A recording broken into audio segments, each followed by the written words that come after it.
Ouais, elle a été bonne. Elle a été vraiment bonne, que ce soit dans l'investissement, dans l'intensité, dans les objectifs qu'on s'était fixés. Elle a été intéressante. Je trouvais le groupe vraiment très réceptif, très conscient aussi de la lutte dans laquelle on est engagé pour la deuxième partie de saison.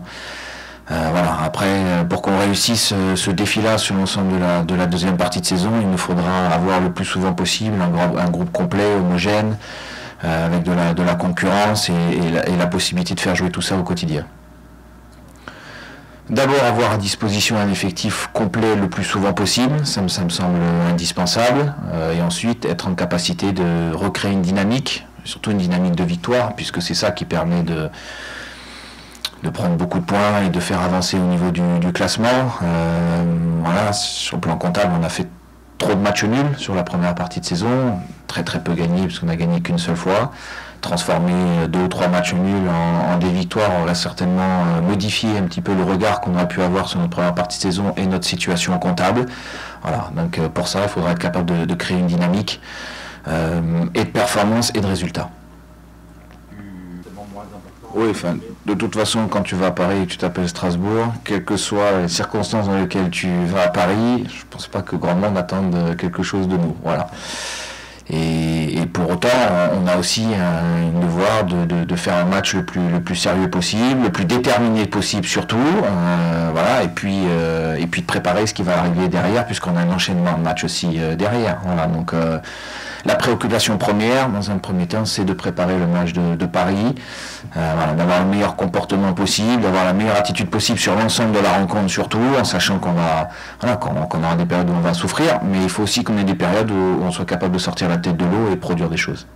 Est-ce que tu as une crainte finalement qu'un très mauvais résultat, ça peut arriver, hein, quand une équipe comme oui.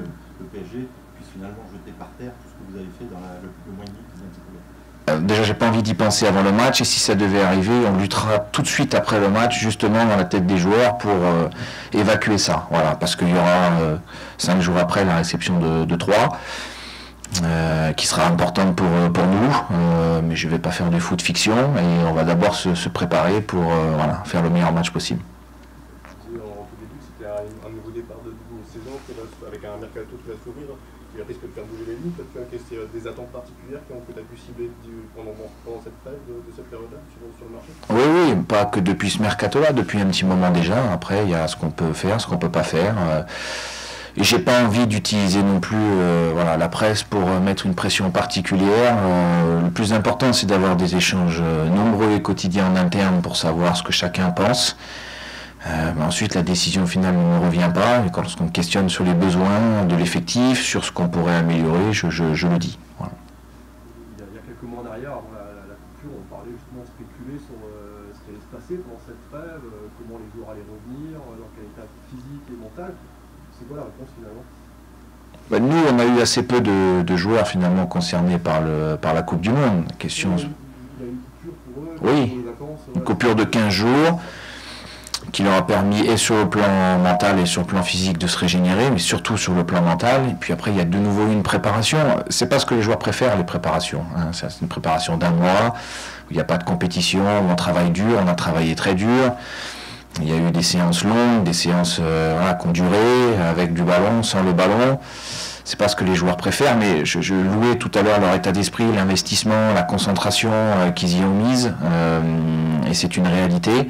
Maintenant, place à la compétition, à ce qu'ils aiment le plus, jouer des matchs, se confronter, même si demain on a le top du top européen face à nous, mais la saison ne s'arrêtera pas à ce qui va se passer demain. On aura derrière le match contre Troyes, contre Angers, contre Lens qui arriveront à la Méno.